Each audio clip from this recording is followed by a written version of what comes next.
If you were to stare at your achievements and think to yourself, how did I get here? Would the darkness of your soul eat you up inside? If someone had to fall for you to rise, do you deserve it?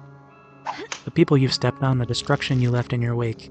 You have everything you ever wanted. The question that would lie in the back of your mind. Was it all worth it? Hey there, TigerShark here again with Okano. Lately I've been obsessed with Lies of P, so I was intrigued when I saw the screenshots for this game. It's called Broken Puppet, and it's not at all like Lies of P. But stick around anyway, it's worth taking the time to try at least. You play as a singing puppet named Catherine who has gotten old and was cast away in favor of a newer puppet.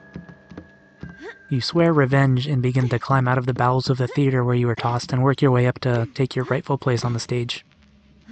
This game delves a little into the destructive nature of revenge and whether it's worth it to do anything for your goals.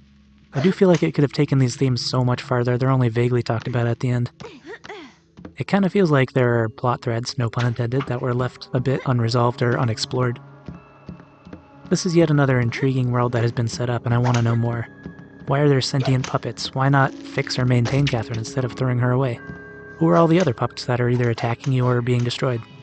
It's shown as a dramatic twist that the puppets are being destroyed and used as fuel for the theater's power. What the hell? Little did she know that the energy supply from the theater come from the essence of her partners. But who are these puppets and why are they being destroyed? Will Catherine do something about it when she gets back to the top?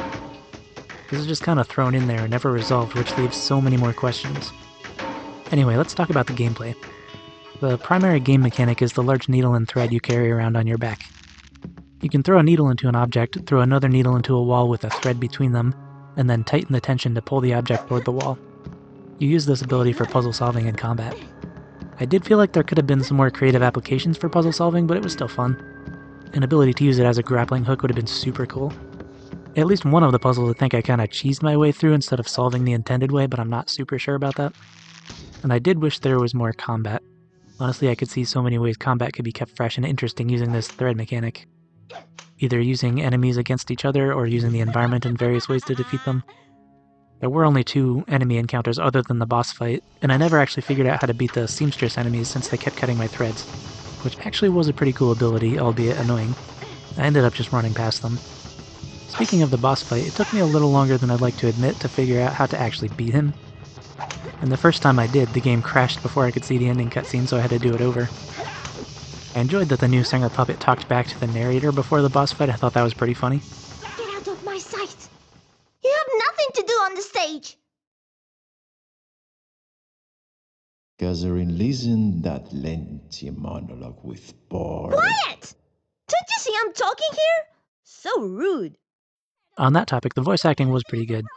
I'm not sure where the accents are from, but they're fun to listen to. The male narrator voice was a bit quiet though and was sometimes drowned out by the music. Which was phenomenal, by the way. Whoever made the score for the game absolutely nailed it. I wish the animators made the piano on the title screen actually play the title music, but maybe that's asking a little too much, I don't know. Anyway, overall I thought the game was pretty good aside from some bugs and crashes. I wish there was more combat, and I wish the story themes had been more fleshed out. But all in all, it's a good game and worth trying. Link will be in the description as usual. That's all for this one, and as always, I hope you have a spectacular day.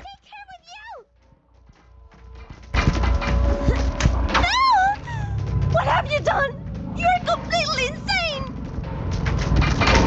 Among the dirt and the debris, she found herself again. There was nothing between her and her goals anymore. She was the protagonist again, the queen of the show. Catherine dropped the one who dared take her place, and who was now a part of the debris. Debris of what once was beautiful, and she had torn apart. She asked herself if she really wanted to go down.